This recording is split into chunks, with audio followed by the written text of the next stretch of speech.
रसायन विज्ञान में बीएससी करने के बाद एक लड़के ने कंप्यूटर एप्लीकेशन में डिप्लोमा हासिल किया। उसके बाद वो नौकरी की तलाश में जुट जाता है और काफ़ी प्रयास करता है, लेकिन नौकरी लगती नहीं है। आखिरकार वो अपने घर से, अपने गांव से बहुत दूर, लगभग 189 किलोमीटर दूर एक गांव में पहुंच जाता है और वहां जाता है। और वहां जाने के बाद वहां पर नौकरी की तलाश में जुट जाता है। आखिरकार उसको नौकरी मिल जाती है, लेकिन खेतों पर काम करना था, यानी कि खेती उसे नौकर का काम मिल जाता है। और 7,000 प्रति महीने के हिसाब से वो खेतों पर वो जब काम करता था, पूरी लगन से, पूरी ईमानदारी के साथ वो उन्हीं खेतों पर एक महिला भी नौकरी करती थी, काम करती थी। और उस महिला से बड़ी नज़दीकियाँ बढ़ जाती है, दोस्ती हो जाती है।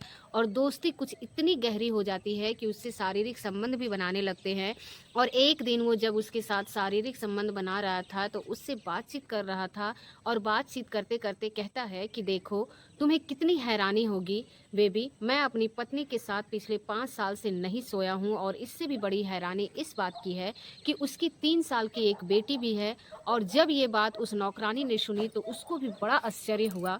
उसने कहा कि तुमने जानने की कोशिश नहीं की कि ये तुम्हारी बेटी है, किसकी है? वो कहता है कि बस उन सब से पीछा छुड़ाने के बाद मैं चाहता हूँ कि तुम्हारे साथ एक नए तरीके से ज़िंदगी शुरू की जाए और ज़िंदगी जी जाए। बस इतना था कि उस महिला ने जब ये बात सुनी, तब उस महिला ने पुलिस को अपने बयान दिए।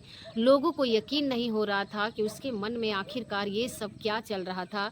आगे जो होता है उसकी किसी ने कल्पना नहीं की थी। इतना भयानक होता है कि एक के बाद एक 5 कत्ल हो जाते हैं, और वो भी एक दिन में नहीं, कई दिन लग जाते हैं। कत्ल में जब घटनाक्रम का खुलासा होता है तो लोगों को वाक़ई आश्चर्य होता है, हो रहा था कि एक पढ़ा-लिखा नौकर जिसको नौकरी नहीं मिलती है, वो नौकरी कर रहा था, मज़दूरी कर रहा था, लेकिन उसने घटनाक्रम को अंजाम दिया था। वो वाक़ई बहुत भयानक होता है, ना केवल कत्ल करता है बल्कि अपनी ही बेटी के साथ बलात्कार भी करता है।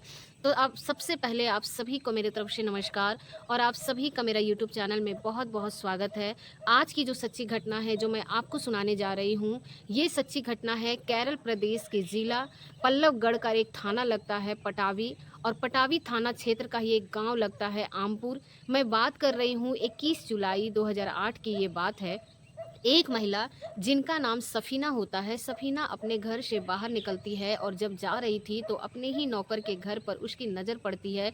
तो उस घर के जो नौकर था, उसका घर के बाहर से ताला लगा हुआ था, इसीलिए वो जाती है और अपने काम करके वापस लौट कर आ जाती है, क्योंकि कई काम ऐसे थे जो सफीना को खुद करने पड़ रहे थे। वापस आती थी, अगला दिन निकलता है, यानी कि 22 जुलाई 2008 की ये बात है। आखिरकार फिर उस रास्ते से गुजरना था जो रसीद का मकान था। रसीद के मकान में ही उसकी जो नौकर है, वो रेजी कुमार उर्फ रेजी को यहाँ किराए पर रहता है।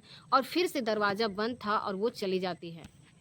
कोई दिक्कत नहीं, कोई परेशानी नहीं। ठीक तीसरे दिन भी उसको घर से निकलना था, और जब घर से निकल के जा रही थी तो उसने क्या देखा कि जो रसीद के मकान में उसका घर का नौकर है, किराए पर रहता है, घर का जो मुख्य द्वार था उस पर अब तक ताला लगा हुआ था। वो बाहर से तो खुला था, लेकिन उसने जब जाकर बार-बार उसको खटखटाना करना शुरू किया, तो उसको नॉक करना शुरू किया, तो लगातार उसने आवाज़ लगानी शुरू की। तो सफीना की उस आवाज़ पर कोई रिस्पॉन्स नहीं आ रहा था। वो बहुत गुस्से में तड़तड़ाई हुई थी, सीधा अपने शौहर के पास जाती है, अबू पाक के पास, और जाकर कहती है, देखो तुम्हारे नौकर कितने भाव बढ़ गए हैं। मैंने कितनी बार उसको आवाज़ लगाई, आज वो आया हुआ है लेकिन दरवाज़ा नहीं खोल रहा है। तुम्हें जाकर देखना चाहिए।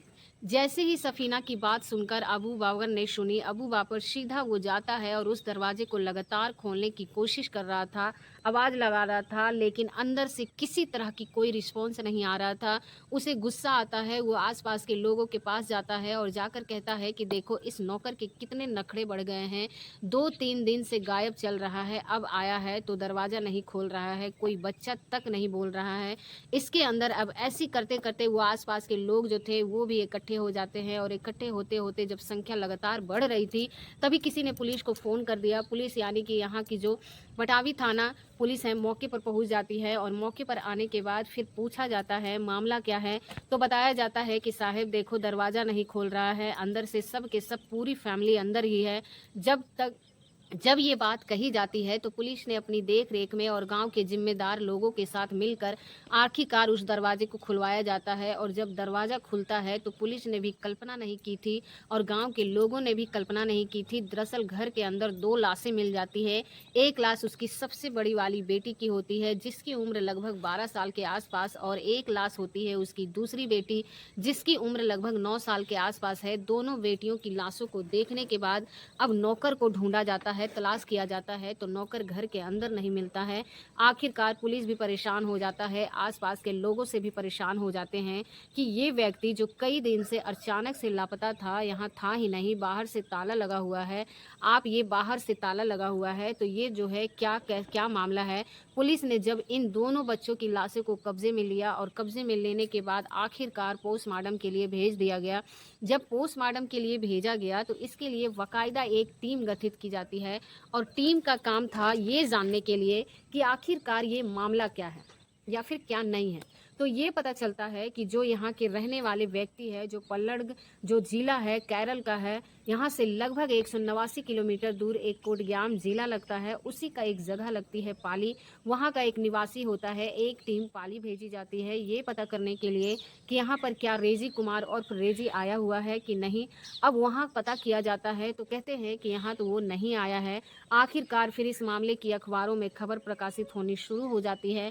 अब अखबारों में खबर प्रकाशित होती है तो पुलिस की जो एक टीम थी जो जांच पड़ताल करने के लिए जाती है, जो ये दोनों बच्चियां हैं, एक सेठ जोसेफ यूपीएससी स्कूल में पढ़ते थे और वहाँ के प्रिंसिपल साहब से मिल के पुलिस की टीम जाती है और पूछा जाता है कि दो बच्चे हैं जिनकी लाशें मिली है, एक 9 साल का है, एक 12 साल के दो बच्चे हैं, आखिरकार उनके बारे में आप क्या बता सकती हैं। तो वो कहती हैं कि साहब 22 जुलाई 2008 की बात है, उन बच्चियों का पिता आता है और आकर कहता है कि इनकी माँ खत्म हो गई है, इसीलिए इन्हें छुट्टी दे दो, इन्हें घर जाने दो। वो अपने साथ ही लेकर चला जाता है। हमने तो कोई ऐतराज़ नहीं किया, हमने जानने दिया।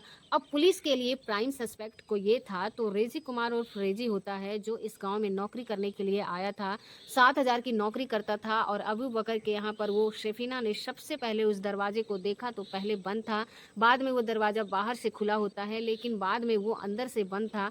आखिरकार पूरा मामला क्या है, पुलिस इस मामले की जाँच पड़ताल में जुट जाती है। लेकिन पुलिस के लिए सबसे हैरान करने वाली बात ये हो जाती है कि जब पोस्टमार्टम रिपोर्ट आती है, 9 साल की बच्ची का गला दबाकर उसकी हत्या की जाती है, लेकिन जो 12 साल की लड़की होती है वो ना केवल उसका गला दबाया जाता है बल्कि उसका बलात्कार भी किया जाता है और बलात्कार के बाद उसकी हत्या की जाती है। जब इस मामले की जांच पड़ताल और आगे बढ़ती है तो पुलिस के लिए और गांव वालों के लिए एक और बड़ी बात हो जाती है कि इसकी एक पत्नी जो कि नहीं दिखाई दे रही है, उसका एक बेटा है जो 10 साल का है, वो जो नहीं दिखाई दे रहा है, एक और 3 साल की बेटी है जो नहीं दिखाई दे रही है, 2 की लाश मिल जाती है, 3 कहाँ है। इनके बारे में जब आसपास के लोगों से पूछताछ की जाती है, जहाँ जहाँ इनका संपर्क था, जहाँ जहाँ इनकी बातचीत होती है, तभी किसी ने कहा कानाफूसी कर दी और कहा कि जो बेबी है वो भी एक नौकरानी है और वो खेतों पर काम करती है। पुलिस ने कहा कि आपको उससे बातचीत करनी चाहिए। गांव की एक ही व्यक्ति के साथ उस महिला का उठना बैठना था और उस व्यक्ति ने जब हल्की से कानाफूसी की तो पुलिस ने उस महिला के पास जाती है, उससे पूछा जाता है कि मामला क्या है, क्या तुम जानती हो। तो वो कहती है कि हाँ, हम दोनों दिन में 10 से 15 बार फ़ोन पर बातचीत तो ज़रूर करते हैं, पर उसके साथ उनके ऐसे संबंध है जैसे किसी पत्नी के साथ संबंध होते हैं और वो काफ़ी समय से वो एक दूसरे से प्यार भी करते हैं, लेकिन वो कहाँ है, किस हालत में है, उसे कोई जानकारी नहीं है। उसने बहुत सारी बातें बताई और एक बात ये भी बताई कि उसने अपनी पत्नी के साथ पिछले 5 सालों से कोई वैवाहिक संबंध नहीं बनाए थे। वो अपनी पत्नी के साथ कभी सोता नहीं था, लेकिन जो छोटी बेटी थी 3 साल की, वो इसलिए उसके साथ उसको लगता था कि उसकी बेटी नहीं है बल्कि वो किसी और की बेटी है, इसीलिए वो उखड़ा-उखड़ा रहता था और इससे ज़्यादा उखड़ा रहता था। वो पढ़ा लिखा था, उसने बीएससी की हुई थी, साथ ही कंप्यूटर एप्लीकेशन में उसने डिप्लोमा हासिल किया था, नौकरी लगी नहीं थी, इसीलिए वो थोड़ा-सा उदास रहता था। जब ये बात पुलिस सुनती है तो पुलिस अब बहुत तेज़ी के साथ उस महिला को, यानी कि उसकी पत्नी जो लीज़ी होती है, उसको भी तलाश करना शुरू कर देती है और उसको 10 साल का बेटा होता है और 3 साल की जो बेटी होती है उसको भी तलाश करने के लिए पुलिस कोशिश कर रही थी। अब एक दिन और बीत जाता है और ये 23 तारीख जो उन 2 बेटियों की लाश मिल जाती है, 23 तारीख, 24 तारीख और 25 तारीख की ये बात है। कुछ लोग जब खेतों की तरफ से जा रहे थे तो उन्हें कुछ अजीब तरह की दुर्गंध आ रही थी और जब दुर्गंध आ रही थी तो उन्होंने पुलिस को सूचना दी। जंगल में खेतों की तरफ से कुछ दुर्गंध आ रही थी। आपको देखना चाहिए, जब वहां जाकर देखते हैं तो झाड़ियों के अंदर आखिरकार 2 लाशें मिल जाती है। उस नौकर की, जो कि रेजी उर्फ रेजी होता है, और उसका 10 साल के बेटे की लाश मिल जाती है और उसके 3 साल की बेटे की लाश मिल जाती है।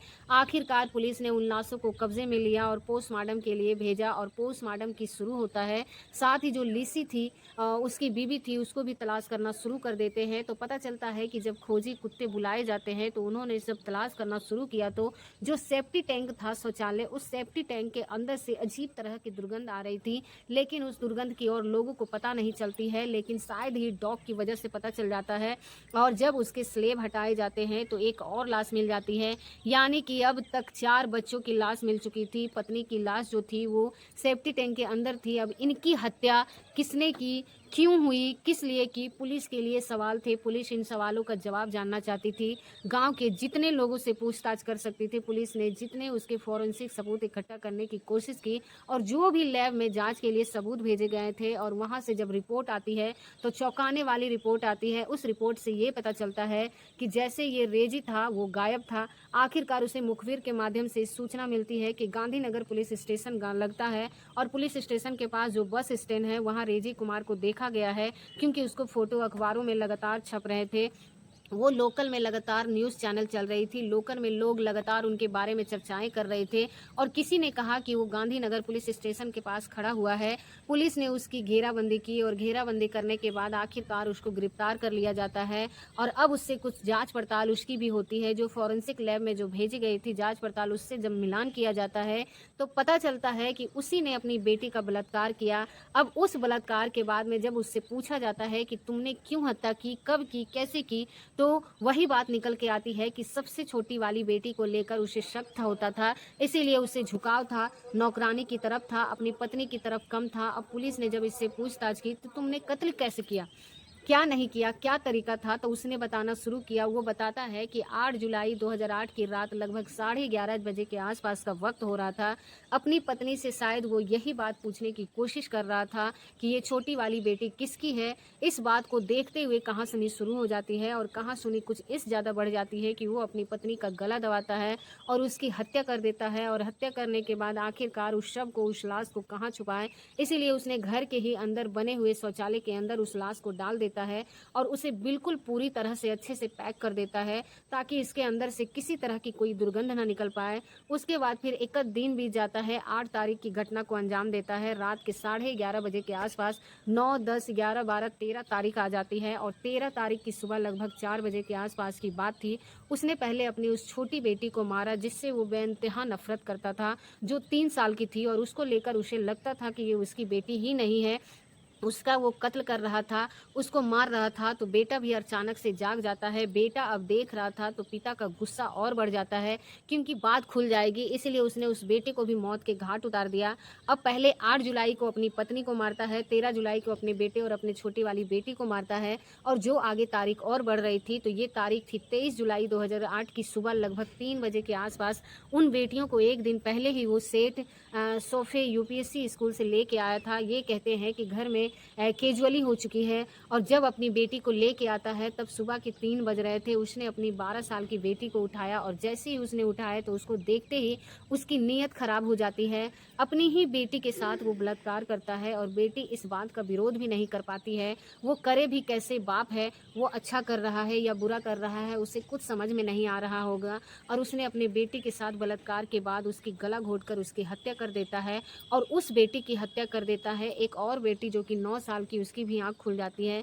अपने पिता को कुछ गंदी हरकत करते हुए देख लेती है। मौका पाते ही वो अपनी बेटी को भी मार देता है।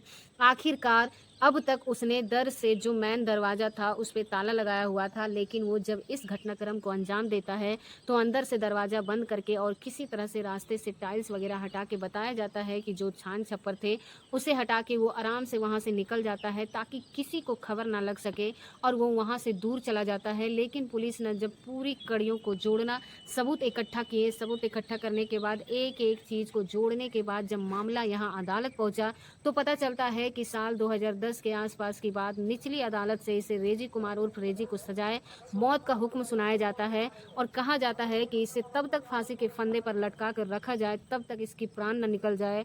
अब इस व्यक्ति ने अपील करना शुरू किया, तब ये अपील करता है तो केरल के हाई कोर्ट में, तो वहाँ की जो निचली अदालत है, जो फैसला था 14 नवंबर 2014 को, ये कहा जाता है कि जो निचली अदालत का फैसला है उसको बरकरार रखा जाए और ये बहुत ही दुर्लभ केस है। फिलहाल केस है ये rare of the rest case है। ऐसा कोई कैसे कर सकता है, अपने 4 बच्चों को मार देगा, अपनी पत्नी को मारेगा और अपनी ही बेटी के साथ बलात्कार भी करेगा। इसीलिए इसको जीने का कोई अधिकार नहीं है। मामला और आगे बढ़ता है और आगे बढ़ते बढ़ते लगातार कई साल बीत जाते हैं और वो तारीख आती है 22 अप्रैल 2025 की रात तारीख।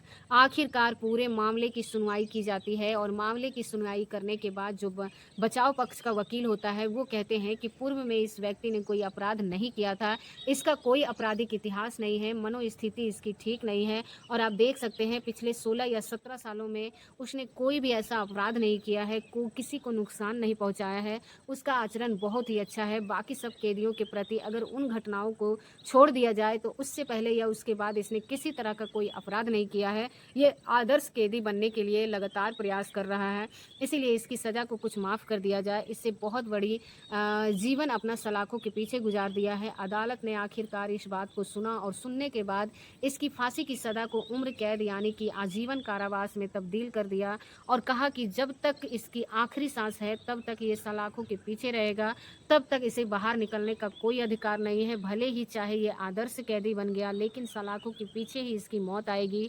दोस्तों, इस पूरे घटनाक्रम को सुनाने का उद्देश्य किसी को परेशान करना नहीं, किसी का दिल दुखाना नहीं, बल्कि आपको जागरूक करना है, आपको सचेत करना है। और उम्मीद करते हैं कि आपको ये वीडियो बहुत ही ज़्यादा पसंद आया होगा और अगर आपको ये जानकारी अच्छी लगी और हमारी मेहनत अगर आपको पसंद आई हो तो हमारे चैनल को सब्सक्राइब करें और वीडियो को लाइक करें और मिलते ही ऐसे ही किसी नए वीडियो के साथ। तब तक के लिए आप सभी लोगों का बहुत बहुत धन्यवाद।